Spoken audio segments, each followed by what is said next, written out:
Sejam todos muito bem-vindos a mais uma live diária. Como de costume, se você estiver me vendo bem e me ouvindo bem, me avisem aí através dos comentários. E aí, pessoal, como vocês estão? Bom dia! Chegamos então à nossa live número 76. São 76 dias de lives aqui no Instagram falando sobre desenvolvimento humano. Hoje no nosso horário tradicional, aqui das 6 horas da manhã, quinta-feira, dia 16 de novembro. Então chegamos a mais uma live e aqui estamos para falar sobre desenvolvimento humano. Ontem fizemos uma live já um pouco tarde, já era mais de 9h30 mais ou menos, uma live voltada mais para a questão de metas, de como estruturar metas na nossa vida, na busca por objetivos. Hoje vamos falar de um outro tipo de assunto também que está tudo interligado, né? Tudo que a gente conversa aqui de uma certa forma, a gente pode interligar através do desenvolvimento pessoal, através da nossa evolução como pessoa, como ser humano. E hoje a gente vai estar falando de um assunto que eu julgo ser muito importante em relação a esse tema desenvolvimento pessoal, pois é um assunto que atravessa milênios, né? Já feito lá na época da Grécia Antiga, né? Naquele país que praticamente de onde se derivou tudo que tudo que a gente fala hoje em termos de autoconhecimento através da filosofia da Grécia Antiga. É impressionante ver como um país, né, pequenininho como era a Grécia há milhares e milhares de anos, né? De lá se derivou tudo que é conceito hoje voltado para o desenvolvimento, para o autoconhecimento, né? Os conceitos que eu tanto falo aqui, imateriais, né? Porque lá, óbvio, lá nessa época se desenvolvia muito sobre esse tema, as pessoas se debruçavam, né, sobre esse tema, esses filósofos especificamente, né? E hoje aquele trabalho ele teve tamanha importância que hoje ele ainda permeia a nossa vida, que hoje ele ainda está fazendo parte de tudo que a gente acredita, né, de certa forma, tudo que a gente coloca em prática, né? Então o conceito de justiça ele vem lá daquela época, o conceito de bondade ele vem lá daquela época, porque nessa época, segundo os estudos ali na filosofia, eles eram sujeitos que se debruçavam sobre esses temas e não era coisas como a gente vê hoje, né? O que são os debates de hoje em dia que a gente vê, né? Os debates de hoje em dia que a gente vê por aí são aquela coisa, eu quero ganhar da outra pessoa, né? Não importa, eu quero provar que eu estou certo, eu quero estar defendendo ali o meu ponto de vista e, de certa forma, eu quero que o outro acabe perdendo, né? Mais ou menos um debate assim. E lá nessa época, segundo conta a história, as coisas era feita de uma forma inteligente, né? Eles começavam fazendo algo que era chamado de dialética, né? Que era o quê? Existia uma tese, né? Que era alguém trazia algum ponto de vista, né? Outra pessoa que pensava um pouco diferente, ela trazia o que eles chamam de antítese, né? Que era o contrário daquilo ali. E aí, a partir daquilo ali, eles debatiam e viam o que existia de ponto em comum e no final eles faziam uma síntese, né? Então, no final, eles chegavam a uma conclusão. Era um esforço colaborativo, né? Não era uma coisa do tipo, eu vou destruir o argumento do outro, como a gente vê por aí hoje, né? Então, lá, nessa época, era mais ou menos assim. A gente juntava as nossas ideias, a gente percebia ali o que realmente era fato ali, o que era abstrato, o que eram as ideias em comum, o que era compatível, o que não era. Chegávamos a uma decisão, ainda que, no fim das contas, uma das pessoas que estavam ali nesse debate, que eles chamavam de disputácio lá nessa época, ele chegava à conclusão, realmente, o que tu está falando aí faz mais sentido do que eu estou falando. E aí, a partir daquilo ali, não existia essa vaidade, né? A partir daquilo ali, bom, então o conceito é esse. Então, a partir do momento em que eu defini esse conceito, eu vou viver através dele, né? Então, o Sócrates falava muito isso, né? Esses três sujeitos que viviam na Grécia Antiga, que deram praticamente ali o norte para tudo que a gente acredita hoje, ou pelo menos 2/3 da população ocidental vive hoje, veio desses três sujeitos, né? Que era Sócrates, Platão e Aristóteles, né? O Sócrates não existe nada escrito dele, né? Segundo falam, ele não sabia nem escrever na época, mas era um sujeito muito inteligente, segundo muita gente acredita, e foi o maior filósofo que já existiu. Só que tudo que Sócrates pensava, tudo que Sócrates falava foi escrito por esse aluno dele, por esse seguidor dele chamado Platão. E o Platão já era um cara mais culto, ele já escrevia, então muitos dos livros mais famosos do Platão eram sobre a vida de Sócrates, né? Existe um muito conhecido que um dia a gente pode trazer aqui para debater, que é o tal do mito da caverna, né? Que falam que aquele filme Matrix ele foi feito inspirado nesse mito da caverna. Até esse quadro que eu tenho aqui, ele é o quadro do filme Matrix. E aí existe o mito da caverna que o Platão traz nesse livro, que se for contar de forma mais resumida, era assim, eram seres que viviam dentro de uma caverna ali, né, estavam ali aprisionados, e aí eles tinham ali uma fogueira ali que refletia a sombra deles na parede, e eles acreditavam que a vida era aquilo ali. E até que um dia uma dessas pessoas, que aí era uma homenagem que Platão fazia a Sócrates, ele conseguiu se livrar ali, saiu da caverna, e ele foi lá fora e descobriu um mundo que existia lá, né? Descobriu que existia um sol e descobriu que aquela sombra que refletia na parede, né, não era o que eles acreditavam, né? Então era somente um reflexo, mas que lá fora existia um sol, existia algo que brilhava, existia um mundo a se viver. Quando ele volta para dentro da caverna para contar aquela novidade ali para as pessoas, ele nesse momento ele podia ter saído para viver a vida e não ter se importado mais em ter retornado, mas ele se preocupou porque ele queria também compartilhar aquele conhecimento com aquelas outras pessoas, para que elas também se libertassem, né? Para que elas também saíssem da caverna. E quando ele volta lá, aí ele é tratado como um louco, né? Pelas outras pessoas, né? As pessoas falam, tu tá viajando, tu saiu de lá, saiu daqui, foi lá, ficou meio lelé da cuca, né? Não tá muito bem. Então as pessoas não acreditavam no que ele ia lá e falava para elas, né? Então desde lá já existe essa história desse mito, né? Que é quando a tal da ignorância é uma bênção, né? Então não vamos sair dessa nossa zona de conforto. A gente acreditou a vida toda nisso daqui, então se tu tá vindo aqui trazer algo diferente, ainda que seja para nós vivermos uma vida melhor, ainda que seja para a gente se elevar, não, tu que é o que tá o maluco. É mais ou menos isso que a gente vê ali no filme Matrix, né? Então existia esse mito da caverna. Mas por que eu estou falando isso aí? Porque onde a gente vai chegar nesse assunto hoje na nossa aula, teve um terceiro elemento, um terceiro ser aí, que era o Aristóteles, que veio depois de Platão, né? Que o Aristóteles daí já era um discípulo de Platão, e aí o Aristóteles já entra um pouco mais nessa coisa voltada para a inteligência, para essa coisa voltada, ele se importava mais com essas coisas da metafísica também, né? Que é algo além do físico, né? Ele se importava também com essa questão da fé, diferente do Platão ali, que ele trazia mais essa questão dos conceitos, né? Platão criou ali o conceito de justiça, o conceito de amor. Muitas vezes ele trazia muito, ele filosofava muito nesse campo. E o Aristóteles ele já trazia as coisas mais ali para a parte da razão, de uma fé que podia ser entendida através da razão, né? Ele olhava mais também para essas coisas do alto, mas ele buscava formas que que a razão desse conta de explicar a fé. E aí, com base nisso, esse sujeito que é o Aristóteles, que para mim é um dos seres mais inteligentes da história, né?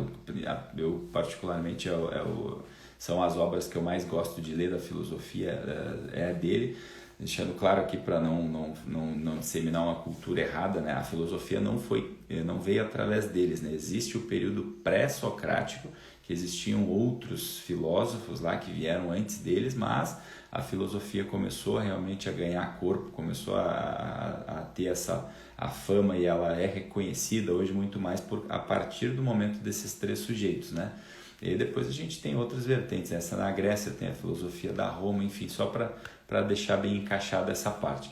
Mas depois que a gente entra nessa parte da filosofia grega, aí tem esse sujeito que é o Aristóteles, que foi o criador desse tema que eu estou trazendo hoje, que é as causas do ser. Em algum momento eu já falei sobre isso aqui em alguma live, mas acredito que não tenha sido ainda nas nossas lives aqui das 6 horas da manhã. Então eu quero trazer esse conceito aqui para que esse conceito ele é fundamental para que a gente possa entender o ser humano, né? Ele está presente em tudo que a gente faz, né? E às vezes nos traz até uma certa compreensão através da razão em relação até mesmo à nossa fé, em relação àquilo que a gente acredita espiritualmente falando, né? Por isso que é tão importante. Então, o que o Aristóteles falava com essa história das 4 causas do ente, né? As 4 causas do ser? Ele falava assim, ó, que ele partia do seguinte princípio: tudo que existe no mundo, absolutamente tudo que existe no mundo, as coisas, os animais, nós mesmos, seres humanos, a gente possui 4 causas, tá? Então é mais ou menos como se fosse imaginar assim, se tivesse um eixo horizontal e um eixo vertical. Vocês viram que eu gosto de fazer muito essa analogia, né? Esse desenho, para que a gente possa ter uma compreensão melhor, né, do esquema. Então tem um eixo horizontal e um eixo vertical. Digamos que nesse eixo horizontal ali estejam as 2 primeiras causas. Essas 2 primeiras causas, elas são mais simples da gente compreender, porque elas estão ali presentes no dia a dia, e todas as linhas, inclusive da psicologia, elas trazem eles tratam essas 2 causas muito bem, que é o quê? Primeiro, a gente tem uma causa material. Tudo que existe no mundo é feito de uma matéria, tá? Então, vamos imaginar aqui, eu tenho essa garrafa. Essa garrafa, se eu tirar a capa dela aqui, vocês vão ver, ela tem uma matéria. O que é a matéria da garrafa? A matéria da garrafa é o alumínio, né? Essa mesa que vocês pudessem ver aqui, que está dando suporte para o celular, né? Ela tem uma matéria. O que é a matéria da mesa? A matéria da mesa é a madeira, né? Então, tudo que existe no mundo tem uma matéria.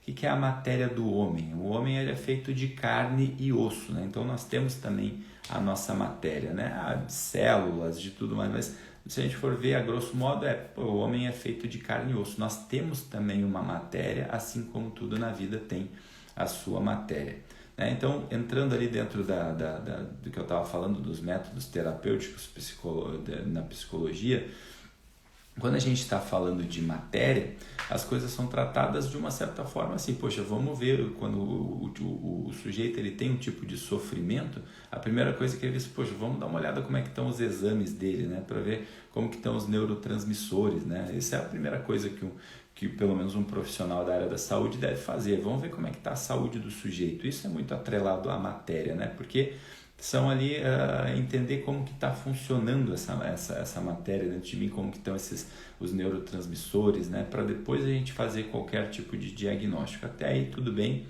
fica fácil de compreender que todos temos uma matéria, isso não dá para negar.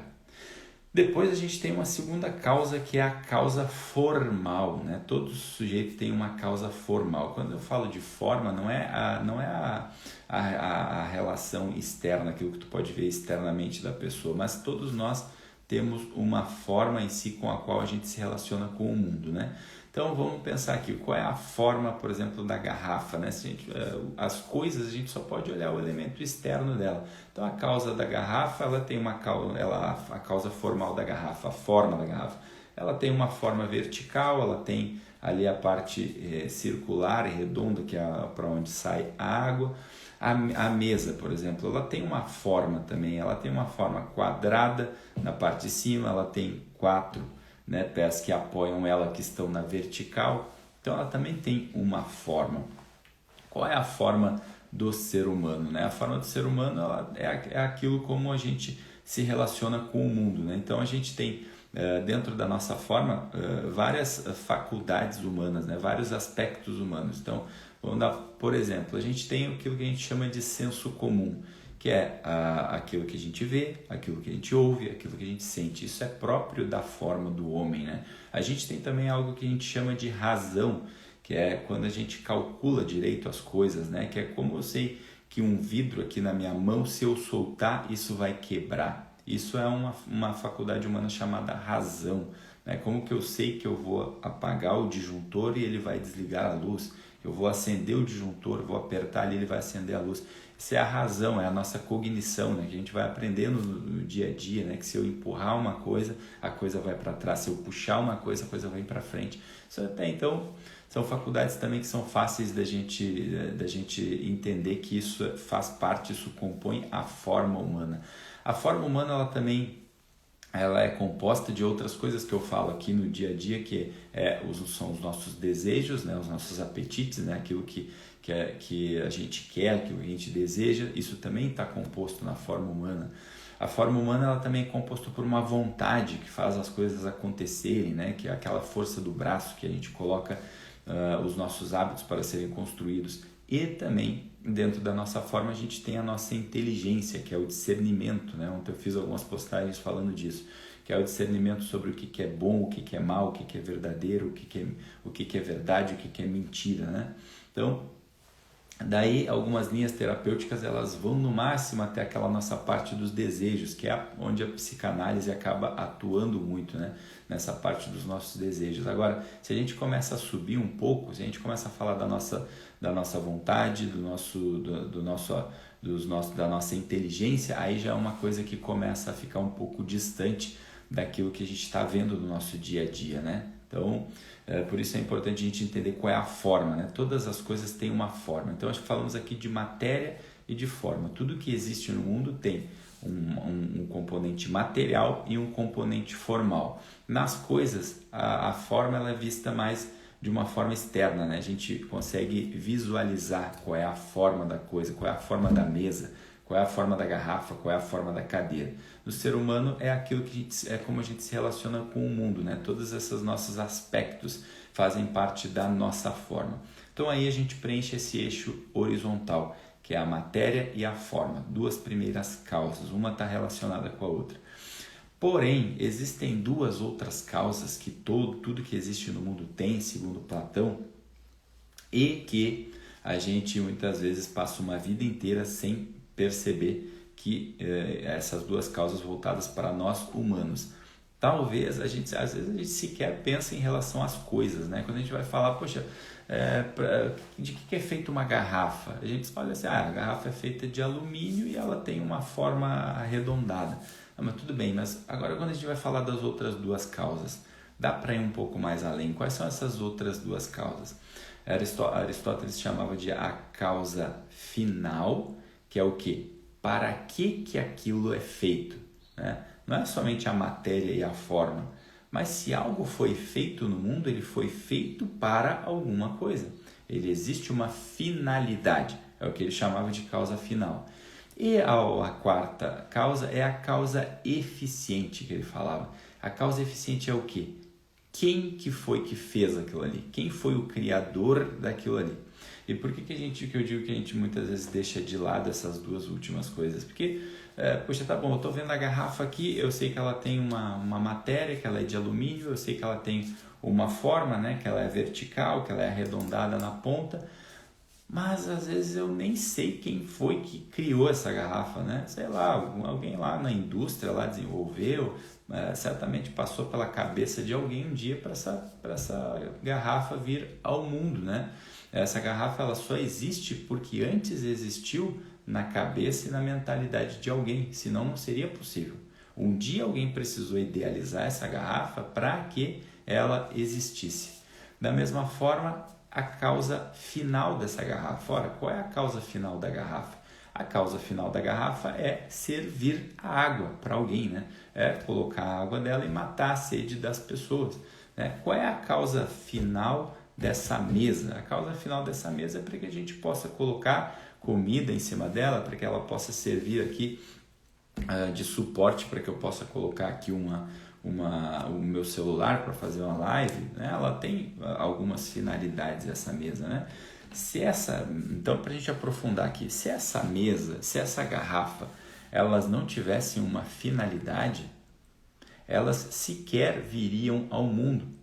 E para que elas pudessem vir ao mundo, precisou existir também essa causa eficiente, que é alguém que foi lá e criou. Alguém inventou a mesa, alguém inventou a garrafa, né? Então, normalmente, se a gente for fazer uma ligação com as duas primeiras causas, a causa formal, normalmente, ela está apontando muito para a causa final, né? Ou seja, a garrafa ela só é vertical e só tem essa boca arredondada aqui porque a causa final dela é servir água às pessoas, é matar a sede das pessoas.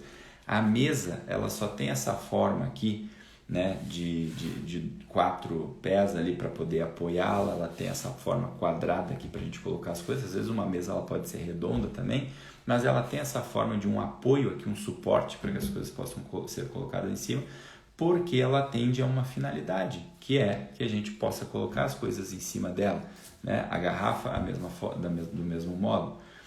Então, só que muitas vezes a gente esquece, poxa, qual é a finalidade? O que é isso aqui? Isso aqui é uma garrafa, isso aqui é feito de alumínio, isso aqui é feito com uma boca aqui circular para sair a água. E a gente esquece qual é de fato a finalidade da garrafa, né? E a gente muito menos sequer sabe quem é a causa eficiente da garrafa, quem foi que fez a garrafa, né? E aí muitas vezes a gente se perde. E quantas vezes a gente não usa as coisas com uma finalidade diferente, né? Imagina, eu posso pegar essa cadeira aqui que eu tô aqui e começar a batucar nela, né? Tipo, usar ela como um instrumento, né, musical. É óbvio que não é essa a finalidade da cadeira. Eu tô tirando a propriedade da cadeira para fazer dela uma outra coisa. Vai ajudar, mas não é a finalidade para que ela foi feita. A cadeira ela não foi feita para ser um instrumento musical, mas às vezes ela pode ser usada como tal, né? Da mesma forma, poxa, eu não vou pegar um violão, um violino para... O violão ele é feito com as cordas para ter um tipo de harmonia na música. Aí eu vou lá, pego o violão, viro ele do lado e começo a batucar ali na madeira dele. É óbvio que o violão não vai estar cumprindo a sua finalidade no mundo, né? Porque apesar dele estar ali inserido dentro da música, não é a finalidade pela qual ele veio. E aí talvez com tudo isso que eu estou falando agora, se vocês realmente já estão aqui há mais dias, né? E conversando, trocando essas ideias, entendendo um pouco do que a gente está conversando, talvez vocês já comecem a ligar os pontos. Olha, eu acho que eu estou percebendo aonde tu quer chegar, né? Então fica fácil da gente ver o quê? Quando a gente leva para nós, para o ser humano, que afinal é isso que a gente faz aqui todo dia, eu não venho aqui todo dia para falar sobre a finalidade da garrafa, para falar sobre a finalidade da mesa, mas eu venho aqui para falar sobre as nossas finalidades, né? Então sobre as nossas causas, e é para isso que a gente faz toda essa inserção, essa analogia, para que a gente tenha uma abertura de olhar para perceber como que isso se dá no nosso dia a dia, como que isso se dá na nossa vida. Então a gente para e percebe, poxa, se tudo que vem no mundo, tudo que existe no mundo tem essas 4 causas, isso é inegável, isso o olho dá conta de ver. A gente não está falando de coisas aqui que eu estou falando de achismos, né? Eu estou falando de meras opiniões. Primeiro, eu estou falando de coisas aqui que estão, né, baseadas em algo milenar, em algo que já atravessa milênios, por uma pessoa que existiu lá há 4.000 anos atrás e que os ensinamentos deles permeiam a linha de pensamento de 2/3 do nosso ocidente. Então, poxa, eu acho que já deve ter alguma relevância nisso daí. Mas o que eu acho mais legal do Aristóteles é que a forma que ele traz, até mesmo quando esse sujeito fala de fé, por exemplo, ele consegue trazer isso de uma forma muito embasado na razão, né? É aquilo, poxa, eu consigo entender a fé a partir da razão, a partir de algo que eu posso olhar ali e eu não tenho como negar. Então, olha que incrível que foi esse conceito, né, que ele trouxe das 4 causas. Se eu estou olhando para esses conceitos e percebo, poxa, de fato, tudo que existe no mundo tem essas 4 causas, né? Faz sentido, eu estou olhando aqui e eu não tenho como negar, né? Tudo que existe no mundo tem a matéria, tem um material. Essa garrafa tem uma matéria, essa garrafa tem uma forma, eu não posso negar que ela tem uma forma. E eu não posso negar que ela foi criada por uma finalidade, né? Senão ela sequer existiria. E também que se ela foi criada por alguém. Agora, por que quando a gente traz para a nossa vida, muitas vezes a gente se distancia disso? A gente está só olhando matéria e forma, né? E aí a gente não se diferencia muitas vezes de uma garrafa, ou de um animal, de um tatu-bola, né? A gente não se diferencia do cachorro, né? Porque no limite, se a gente fosse comparar a nossa matéria e a nossa forma até um determinado ponto, aquelas 7 coisas ali que eu falei anteriormente, a gente não se distingue muito, né, do cachorro. Ah, não, Machado, mas o cachorro ele tem pelo, né? Nós não. Não, tá, tu entendeu o que eu quero dizer. Eu tô falando que no limite, assim, é tudo muito parecido.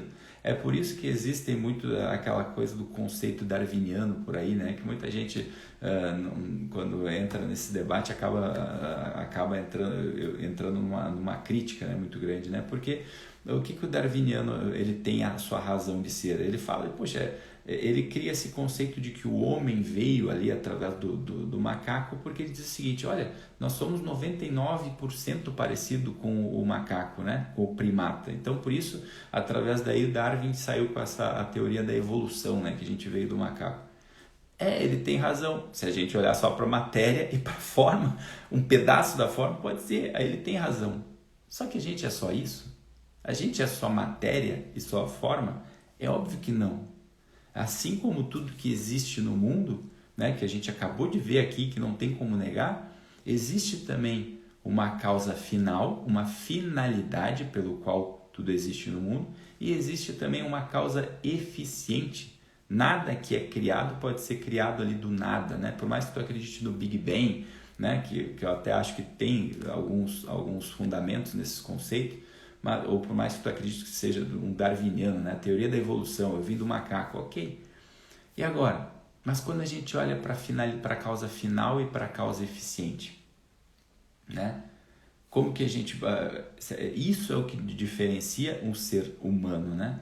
Só que a gente passa muitas vezes uma vida inteira e não olha para isso. A gente só acha que a gente é só a matéria, a gente acha que a gente é só a nossa dor de cabeça, né? Ou então ali os boletos que a gente tem para pagar, a causa material ali, né, do meu trabalho. Às vezes eu pego um pouquinho da causa final quando eu entro ali, quando eu tenho uma certa importância no meu trabalho, e às vezes, meu trabalho às vezes é só ali para cumprir tabela, para poder ganhar um dinheiro no final do mês, né? Eu não olho a minha vida como uma finalidade, como se eu tenha vindo a esse mundo por uma finalidade, com uma finalidade, e sequer eu olho para a causa eficiente. Quando a gente vai falar de causa eficiente, aí já entrou numa parte de fé, de religião, aí eu já não sei. Se tudo que existe no mundo foi feito por algo, foi feito por alguém, foi idealizado por alguém, nós também somos parte do mundo e nós também fomos feitos por alguém. Isso é a razão da conta de explicar o que a gente chama de fé. Que às vezes parece só uma coisa, eu vou acreditar nisso e pronto. Não, a razão está nos mostrando. Tudo que existe no mundo foi feito por algo. Aí como eu vou chamar isso? Bom, aí já é de cada um. Né? Eu acredito que seja Deus, sou o universo. Mas é óbvio que se a gente existe, a gente foi criado por algo, por alguém. Né? E está ciente disso, está acreditando nisso, traz, de certa forma, uma certa confiança no nosso dia a dia, né? Uma certa confiança no nosso viver. Poxa, se eu fui criado por alguém e se eu tenho uma finalidade, eu posso confiar nesse processo. Eu posso entender que a minha vida serve para alguma coisa, que tem uma certa utilidade. A partir do momento que eu olho para essas causas, para esse conceito e eu entendo, poxa, isso aqui faz total sentido, não tem como eu refutar, é óbvio que eu não vivo por aí como um parasita, né? É óbvio que eu posso olhar para a minha vida e entender, poxa, alguém me criou. Alguém me fez e eu estou aqui por uma finalidade, que ainda que eu não saiba muito exatamente, que eu não tenho muito claro, mas no meu dia a dia eu vou descobrindo, eu vou praticando e daqui a pouco, poxa, beleza, olha, eu sei, eu estou aqui para isso. Entender e partir desse princípio é fundamental para que a gente coloque sentido na nossa vida. Não, eu vejo sentido na vida, mas eu sou ateu, né? Tá bom. Só que tu não tem a tua causa, tu acredita que tu não tem a causa eficiente. Então, de certa forma, se tu não tem a causa eficiente, qual é a finalidade que tu tem? Tu foi criado para quê? Então, tu vai, de certa forma, caminhar numa vida sem ter sentido, cara. Desculpa, se tu não acredita que tu tem uma causa eficiente, que tem alguém que te criou, e tu acha que tu não tem uma finalidade no mundo, que não foi feito para nada, tu pode ser o que tu quiser. Pode ser o ateu, tu pode acreditar, mas, de fato, tu tá vivendo ali como sei lá, um zumbi, né? Todo dia a dia tu não sai de casa e não sabe para quê, né? Então, por isso que entender esses conceitos trazidos pelo Aristóteles, dessas 4 causas, ajuda e muito para a gente entender o ser humano, né, para a gente entender essa pessoa, o homem, a mulher, né, do qual a gente está falando aqui todo santo dia. Entender que essas 4 causas estão presentes na nossa vida é a primeira forma, é o primeiro passo talvez para a gente começar a trazer mais sentido para a nossa vida, né? Poxa, eu existo, eu tenho uma matéria, eu tenho uma forma. Eu abri um parênteses ali quando eu estava falando da forma, né, das nossas causas formais, porque é um amplo assunto também, é um assunto que daria, sei lá, 2 aulas inteiras, mas eu vou reservar um momento, talvez amanhã, dependendo ali do feedback, do retorno que vocês me derem, a gente entra numa aula para falar só sobre essa causa formal, né? Esse pedacinho ali que é a forma humana, né? Então, a gente tem essa matéria, a gente tem uma matéria, a gente tem uma forma que é composto por esses aspectos que eu chamo de faculdades humanas, né? Que estão baseadas ali nos nossos desejos, na nossa vontade, na nossa inteligência. De repente, amanhã a gente fala só sobre isso. Então, eu tenho uma matéria, eu tenho uma forma, mas eu tenho também uma finalidade. E eu tenho também uma eficiência, alguém que me criou, a causa eficiente. Alguém me criou e me criou por uma finalidade. Se eu olho para tudo isso, eu entendo que tudo que existe no mundo, existem essas 4 causas, eu posso olhar para o mundo e entender. Então eu também faço parte disso, né? Pois se uma garrafa foi feita com essas 4 causas, eu, que estou acima da garrafa, eu também fui feito com essas 4 causas. O problema é que às vezes a gente passa uma vida inteira e não olha para essas outras 2 causas, que é a causa eficiente e a causa final.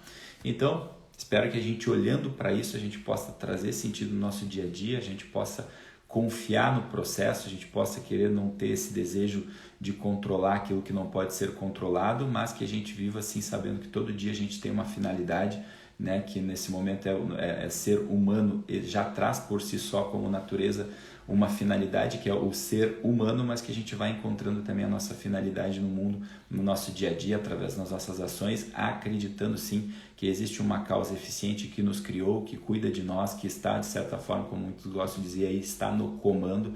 Eu acredito que dessa forma a gente pode trazer mais brilho, mais sentido à nossa vida, porque eu olho o outro ser humano sabendo que ele também tem essas 4 causas, assim como eu, e dessa forma a gente pode viver de uma maneira mais harmoniosa e num esforço colaborativo, né? Uns contribuindo com os outros para o crescimento dos outros, tá bom?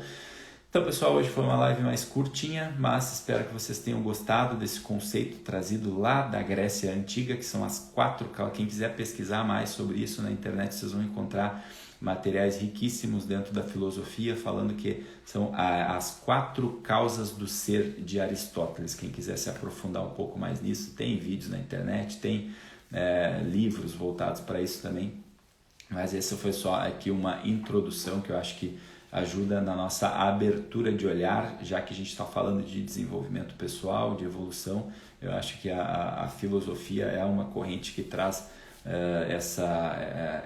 essa possibilidade de evolução. Ela é uma das que mais trazem isso de uma forma benéfica, né? Então, por isso que às vezes eu trago esses temas aqui para vocês, para que possa de uma certa forma contribuir com tudo isso que a gente se propõe aqui, nosso amadurecimento, nossa evolução, tá bom, pessoal? Então, por hoje é isso, essa foi a nossa live número 76, as 4 causas do ser. Amanhã, se Deus quiser, estaremos aqui às 6 da manhã para a nossa live número 77. Então, agradecimento às pessoas presentes. Milena Ramos, obrigado pela presença Beth,